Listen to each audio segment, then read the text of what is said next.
Okay, so hello and welcome to the Middle East Forum Speaker Webinar Series and Podcast.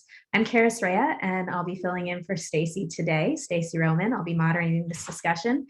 We are pleased to have Alexandre Goodarzy, author of the new book, Kidnapped in Iraq, A Christian Humanitarian Tells His Story, joining us to tell his story and discuss how Iran's pawns are wreaking havoc throughout the Fertile Crescent. Mr. Goodarzy will speak for 15 minutes, then we'll open it up for questions. Should you wish to ask a question, please use the Q&A box located at the bottom of your screen to type your question. And with that, I will turn the discussion over to Mr. Goodarzy. Okay. Thank you, everybody. I'm very glad to be among you. Thank you for the interest you give for my story. Are you waiting for me to explain a little bit about the book? Yes, go ahead. Tell us about the book, please. Yeah. So okay. So me, I'm a humanitarian in a French NGO named SOS Eastern Christian. I'm working in this NGO since 7 years right now.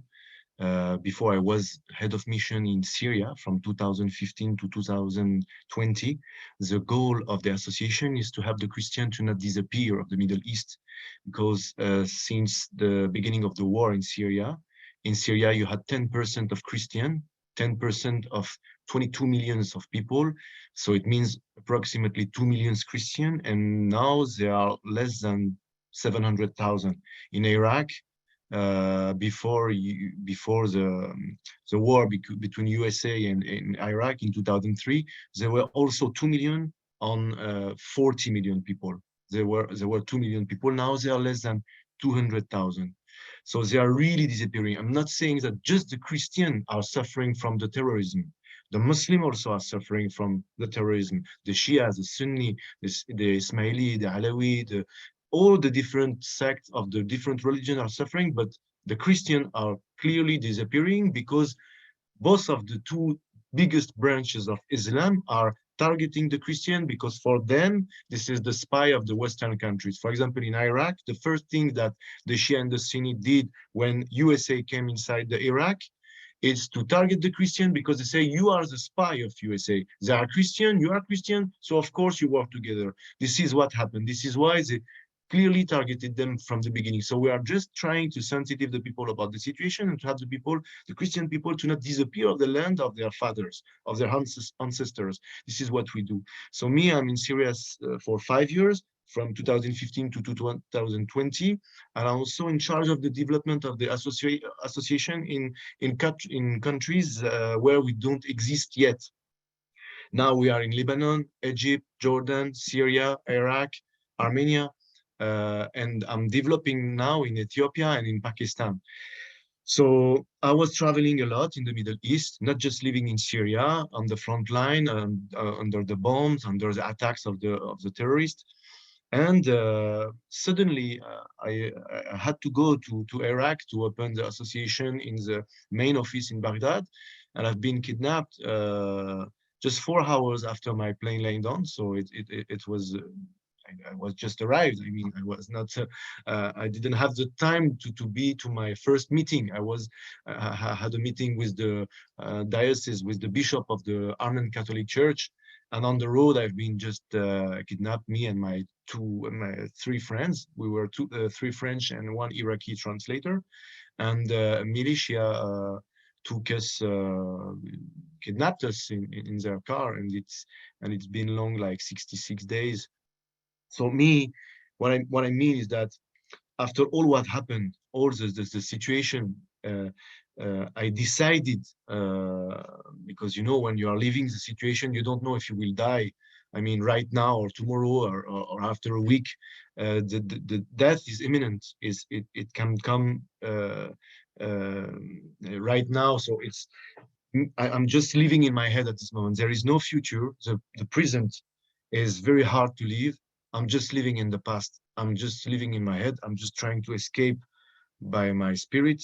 And this is why I'm doing in my book. The book I've written, Kidnapped in Iraq, is not 330 pages of complaining about my hostage situation. This is not the goal of the book. This is not the testimony I want to give. I just want to give some lights on this complicated situation of the Middle East. Because I'm living in the past, I'm giving a testimony of what I was living inside Syria. Because the conflict, the war in Syria is not understood. The obsession of the whole world was about Bashar al-Assad, and it's clear that he's not a nice guy. I mean, or not himself, but his government.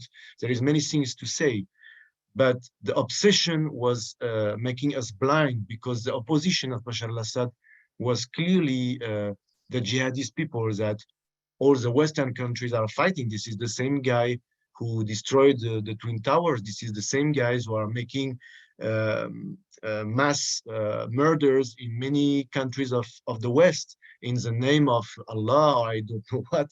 And you know how they do. They behead the people. They put use orange clothes like to remind us Guantanamo.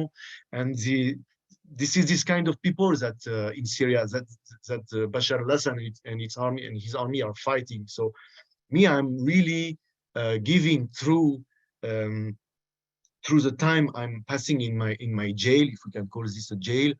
I'm just remembering, reminding all what happened in Syria when I arrived in this country, to explain the situation of the Syrian people, and particularly the Christian, between a strong government, a strong regime, and the terrorists that we called for more than now 10 years, the moderate rebels, the Free Syrian Army, the nice guys. You know, there's the bad guys, the good guys, and those guys are the so-called freedom fighters, and this kind of wrong things, to not say bad words. But they are clearly beheading people, killing, raping women, making them slave, sexual slave, taking the young children, making them like little soldiers of the new caliphate. So the new Muslim empire they are trying to rise, to build. And this is again this kind of guys that the Syrian government was fighting.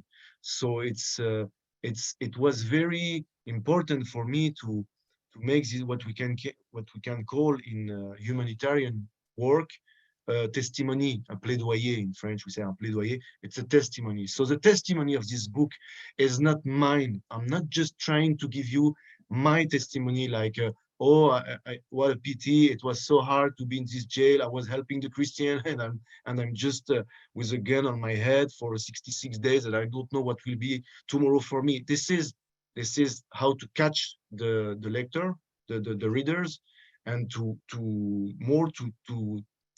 give a testimony of those people, not me, those people who are suffering, who are victim of yes, who are suffering, who are dying, who are disappearing in their homeland in a big silence.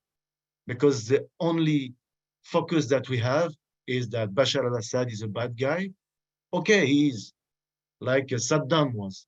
But what about the situation now in Iraq? What is the emptiness? What is the hole? What is the deep that we left behind us? What was the plan B? Now I can tell you, I can assure you, not just because I was in Iraq for 66 days in their jail, because I was speaking with no one, but the experience I have in all this region is that we regret all Saddam Hussein because it was safe. Now there is no security anymore. You can die just to go to the bakery in front of your house. You never know if you will go back, because this is the chaos. This is the anarchy. This is just Islamist Shia fighting against Sunni, Islamist Sunni, and no one is safe. And for this situation, Christians are clearly disappearing, and they feel that they have not their place anymore, and the people just forget them. So this is this kind of thing I want to say, and not just to speak on my on my own words. I'm just giving an echo of what I've heard, what I've seen when I was over there. What the people told me to say, just let them know. When we were at the beginning of the revolution in Syria in 2011, we were protesters. We were not well organized. We were just against the government, because regardless the ethnic groups, regardless the sect, the religion, regardless the social position, we were fed up with the government. We wanted freedom. We wanted, like in all the different countries in the world, we wanted the democracy. We wanted this kind of freedom. But what what was in opposition of the government, we could not control it. And we started to see many people with big beer, this kind of Wahhabite Salafist people, and those guys were well organized. They were preparing that. They were organized for the moment this kind of revolution would start. So many people who were the first one to be in opposition with Bashar al-Assad were the first to go back to the rank of Bashar al-Assad on the side of the government, because they say we are exchanging a government that we don't like for a worst one. And we don't want the Islamic State. We don't want the Sharia to control our people. We don't want this kind of, this is not the freedom that we want. So this is how it happened. The Free Syrian Army, it was a kind of opposition. They called themselves the Free Syrian Army. It was an opposition, an armed opposition. But they started to open the doors to the jihadists of the whole world, from Afghanistan, Pakistan, from Uzbekistan, from Tunisia, Libya, from everywhere, even from our suburb in Paris, London. There is like more than 19 nationalities over there fighting. So they opened the door to the jihadists to be stronger than the Syrian army.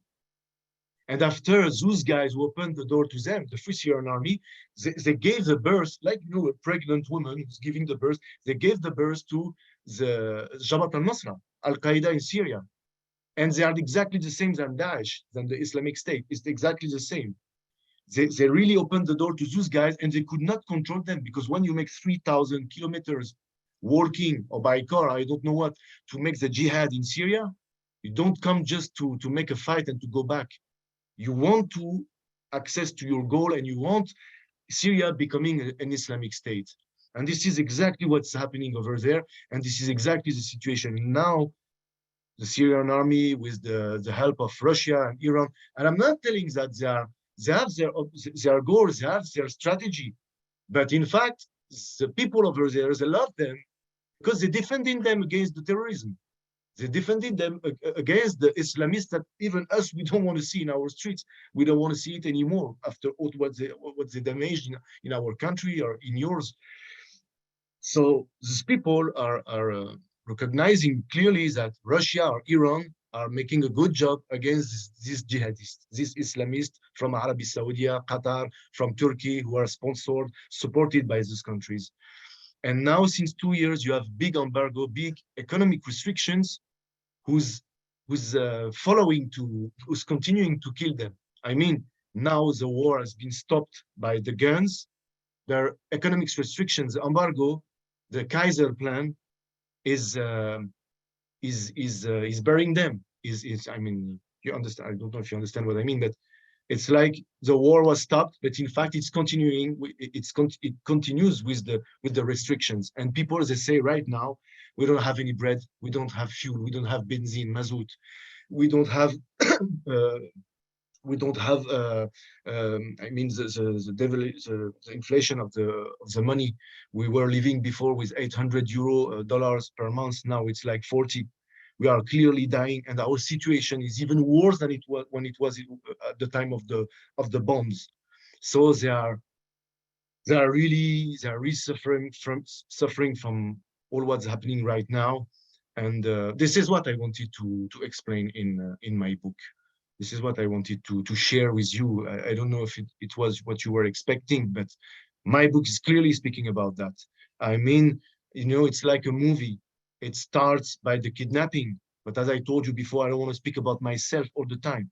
After I go and I bring you back to this area in Syria in the time of the war through my story, through my job of humanitarian.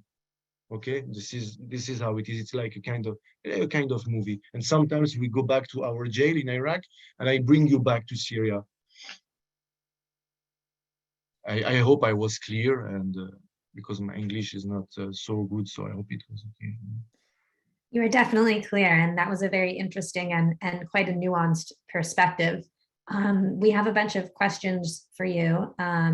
Our own Dr. Pipes asks, Are you calling for Western governments to accept al-Assad and work with him? In fact, I call the war to just be pragmatic. Pragmatic, we say like that. I mean, the ideology is killing them. So the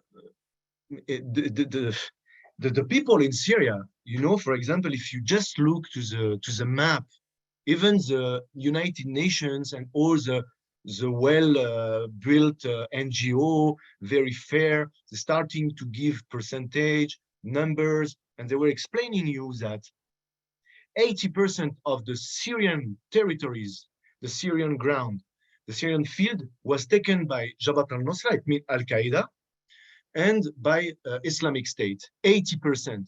But 80% of the population of Syria was where? On the little 20% of the ground that was covered by the Syrian army. So it means that the people was not fleeing, were not escaping Bashar al-Assad. They were escaping the jihadists. This is what I want to say. For example, you saw the yellow jacket in France. You can be against Macron. You can be against George Bush or against Monsieur Obama or I don't know, Monsieur Trump. But tomorrow you have fighters killing you in the name of Islam, killing you in the name of God, or raping you, making sexual slave with your children. Won't you choose your Donald Trump, even if you don't like him, or your Obama, or your Hillary Clinton? The question is, do you want to die or do you want to survive? So it's not to say that I am supporting Bashar al-Assad. I don't care, in fact. I'm not Syrian. He's not my president. But I understand the people who say, between the bad and the worst, we just want to live.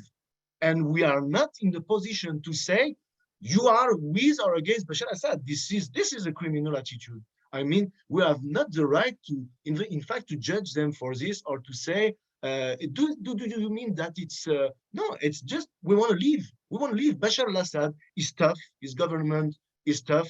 We know what's happening in his jails. We know that the freedom is not like in our countries or of the ideas that we have of the freedom.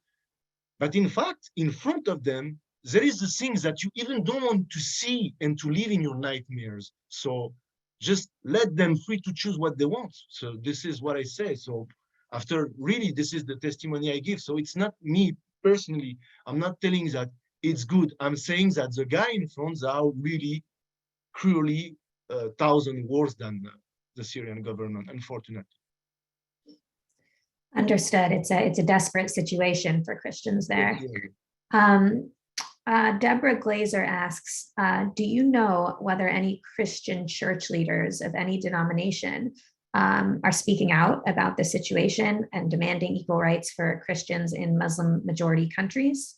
Or do the local Christian leaders, for example, tend to be appeasers in an effort maybe to protect their own populations? I'm sorry, I didn't get clearly the question. You can What? repeat. Yeah, was I cutting out or you just didn't understand the question? Oh, no, for them, no, clearly for us, how we started to go to help them. No, it was, this is what you mean. Why we've been over. I think what our attendee is asking is if you know of Christian leaders, maybe in France where you're from, but anywhere else in the world, that are trying to draw attention to the plight of Christians, like in Syria or in other Muslim majority countries, or do they tend to stay silent, even on a local level in these areas? We have some people in France who have kind of an influence, who are on this question, who are really involved in this, who are trying to raise a voice, even right now, because of the situation in Azerbaijan against Armenia. They are really clearly killing those poor people in the Artsakh or Karabakh. And but unfortunately, you know, it's like the media. It's a wave. We speak a while because it's the actuality, it's the news, and after we forget that. And sometimes also for election reasons, because of, you know, politic interests, to speak about that. But in fact, really clearly, it's not enough and it's not serious. They are dying alone. They are alone, in fact. It's, you know, for us as a French, it links to our history. When we speak about the Crusaders, we just forget to say that the Crusades were an answer to the jihad. Jihad started a long time ago before the answer of the Crusaders, but like 400 or 500 years before the answer of the Christian Crusaders from Europe. And it was a promise from Saint Louis that was renewed by François I, to protect the minorities of the Middle East, particularly the Christian minority. But since a long time, since the French Revolution particularly, we just forgot that. It's an ideology just to finish with the religion. So why to think about those who are like 4,000 kilometers from France? No one really cares. And this is yes, this is what I see, and this is what I feel, is that really their existence is not interesting. We prefer in France to speak about the Uyghur from the Xinjiang, because now it's the time to hit the China because of their minority. But come on, we have also minority just right here, and we don't care about them. We are speaking about many different minorities, many people. Look what's happening right now in Armenia, because we are buying the gas and we want to be hot in winter because of the war with Russia and Ukraine. We need the gas with Azerbaijan, so we forget the Armenian people and we let them die. This is what's happening. I see. And how much control, in your experience, do you imagine that Iran currently has over Iraq and Syria? How much control? Does Iran wield over Iraq and Syria? For Iran? Mm-hmm. Look, Iran is strong from the weakness of the situation is strong of the situation of these countries. For example, if you just look just after the Islamic Revolution, it was very easy for Iran to come to Lebanon, because Lebanon was the the biggest space of freedom in the Middle East. No, not a lot of freedom in Syria, not a lot in Iraq, not a lot even in Iran itself, in Jordan, but in Lebanon, it was the possibility for them to keep and to win a big influence. And with the building the Hezbollah in reaction, it was not difficult, because the popular what they call the resistance against the Israel invasion, because Israel invaded Lebanon in the 80s. So Hezbollah was built in reaction of that. So it was the good possibility for Iran to have a kind of pressure on Israel and to coalesce, to unite the Arabic world behind Iran, because Iran has no legitimacy to fight for the Arab cause. You know, Israel and the Arab countries, Iran is not Arab. They have no common borders with Israel. They are not from the Semitic group. They are not from the same family. They don't have the legitimacy, in fact, to have this fight. So they instrumentalize this cause, this fight, to make their place in the region, because it's an imperial power. This is how they've been in the whole history. And in Iraq, they've been strong because the nationalism Arab that was personalized by Saddam Hussein has been kicked out by the USA. So it was good for Iran just to take the place that USA let after hanging Saddam Hussein, because of, I mean, they destroyed the wall, in fact. I don't know, it's difficult to be clear, it's not my language, but in fact, Saddam Hussein was the worst enemy of Iran. To kill him, it led the space to Iran, because 60% of the Iraqi people are Shia. And the Vatican, like for the Catholic, because the Shia, contrary to the Sunni, they have a church. And the church in Islam is not just religious, it's also politic. So the church of the Shia people, it's in Iran. So you can unite it to your country, the 60% of the Iraqi people that Saddam Hussein was not allowing to. So it was good for Iran that USA struck Iraq. And now in Syria, they are not playing the card of the confession of the sect, because the Shia are just 1.5% of people in Syria. So they play just they more play on the unity of the people. But the war is giving them the possibility to fight Israel on the ground, to fight the Sunni who are sent by Qatar, Turkey, and Arabia Saudi. And it's good for them to protect the minorities. Iran is protecting the minorities. What I was saying before, France or the Western countries, they don't care of the Christian. Who cared of the Christian by coming to Syria to help the Syrian? The Russian.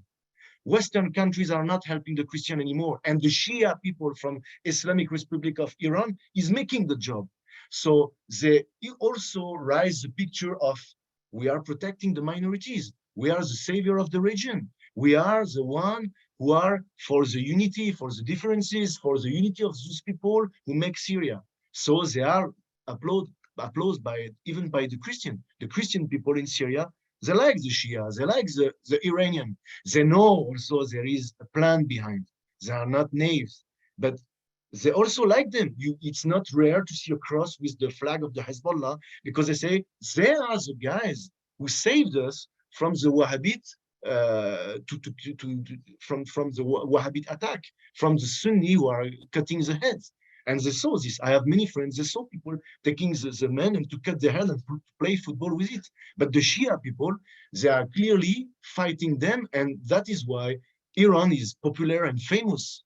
I'm not telling that they are so powerful, because they missed also money and guns, and Israel is attacking them also. And also Russia now, they see Iran like a problem in their, there is a kind of fight of influence between Russia and Iran. They were together against Daesh, but now there is no Daesh. They don't like each other. So, but yes, in fact, I mean, in many countries, they have a good popularity. Interesting. It's so complicated. It's so much more complicated than it's made out to be, especially in the media here. We're going to go a few minutes over since we started late with technical difficulties. We have so many questions here, but I think we only have time for one more. So one of our attendees asks, he says, as we know, all the economic humanitarian help that's meant for people in Assad, in Syria, sorry, that's meant for people in Syria, is being monopolized by Assad and his supporters. Very little is sifting through to the people who need it. What is your advice?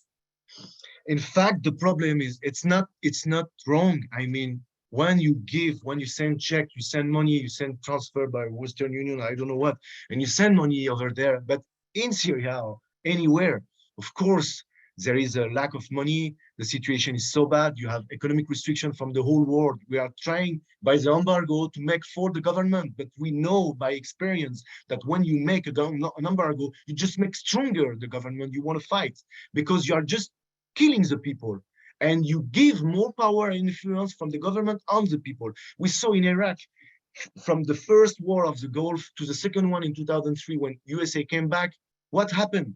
12 years of economic restriction. They just killed the people. It didn't kill Saddam Hussein. It was stronger on his people. So now it's exactly the same thing that's happening in Syria. The people are just dying, not the government. Be sure that Bashar al-Assad is eating his 3 meals per day. No worries for that. It's not affecting him at all. But when you send money, of course, what the restrictions of the United Nations, they are taking it back through the humanitarian help or whatever, of course. But us, our association is not to send money. We are from the only one, one of the rare association who send people over there. We are, for example, me, I was head of mission. Now I'm not, there is a new one, but you are over there and you receive the money, and also you receive the volunteers, and the volunteers, they come for free.